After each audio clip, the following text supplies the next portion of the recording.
अब बात करते हैं तमिलनाडु की, जहां पर सियासी उठापटक के बीच ही आखिरकार विजय की शपथ में लगा ग्रहण हट ही गया। टीवीके को बहुमत का आंकड़ा पार करने के लिए जो 2 विधायकों के समर्थन की जरूरत थी वो आज पूरा हो गया। और 3 दिन बाद आखिरकार वीसीके ने विजय की पार्टी को अपना समर्थन दे ही दिया। टीवीके नेता को समर्थन पत्र सौंपते हुए वीसीके प्रेसिडेंट की तस्वीर भी सामने आई है। इसके साथ टीवीके के पास सरकार बनाने के लिए जरूरी 118 विधायकों की संख्या पूरी हो गई है।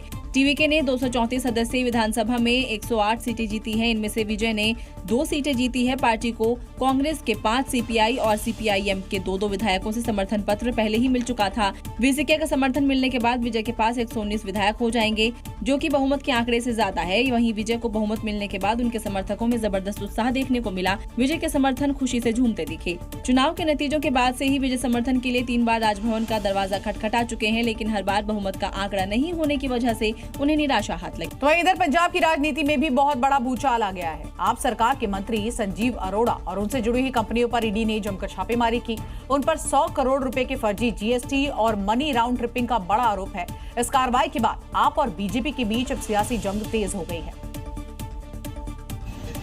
जांच एजेंसी के मुताबिक ऐसे कंपनियों से बिल खरीदे गए जो असल में मौजूद ही नहीं थी और उन्हीं नकली बिलों के जरिए इनपुट टैक्स क्रेडिट हासिल किया गया। इतना ही नहीं, फर्जी कारोबार दिखाकर विदेश से पैसा भारत लाने का भी आरोप है।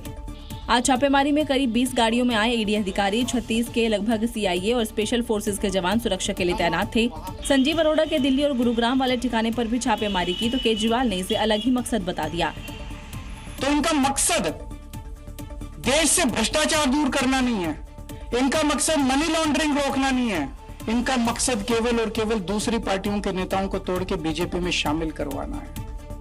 वहीं बीजेपी ने इसे भ्रष्टाचार के खिलाफ बड़ी कार्रवाई कहा है। पंजाब के अंदर चल रही ईडी रेड्स आ कोई मसला अमन अरोड़ा जी का नहीं, आ कोई मसला संजीव अरोड़ा जी का नहीं, आ मसला भ्रष्टाचार का। कुल मिलाकर ईडी की कार्रवाई के बाद पंजाब की राजनीति गर्मा गई है। अब देखना होगा कि जांच में और क्या खुलासे होंगे।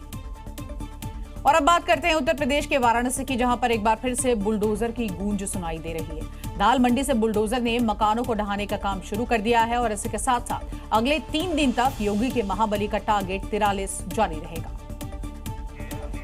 जिसकी शुरुआत हो चुकी है। दाल मंडी की तंग गलियों में बुलडोजर पहुंचा और अपने काम पर लग गया। एक के बाद एक चिन्हित घरों की नींव को तोड़ने का काम शुरू कर दिया। कार्रवाई के दौरान किसी तरह की गड़बड़ी ना हो, उसके पहले ही भारी पुलिस बल तैनात था। सीसीटीवी और ड्रोन के जरिए नजर रखी जा रही थी। प्रशासन ने कार्रवाई से पहले घरों के मालिकों को अल्टीमेटम दे दिया था। इधर डेडलाइन खत्म हुई और उधर बुलडोजर स्टार्ट हो गया। दाल मंडी आपको चहल पहल और लोगों की भीड़ से भरी नजर आती थी, लेकिन आज पूरी तरीके से यहाँ सन्नाटा पसरा हुआ है। योगी प्रशासन ने दाल मंडी चौड़ीकरण के लिए 181 मकान चिन्हित किए हैं, जिनमें से 61 मकानों की रजिस्ट्री कराकर 29 करोड़ रुपए दे भी दिए गए हैं और अब नंबर अगले 43 मकानों का है, जो अगले 3 दिनों में मलबा बन जाएंगे।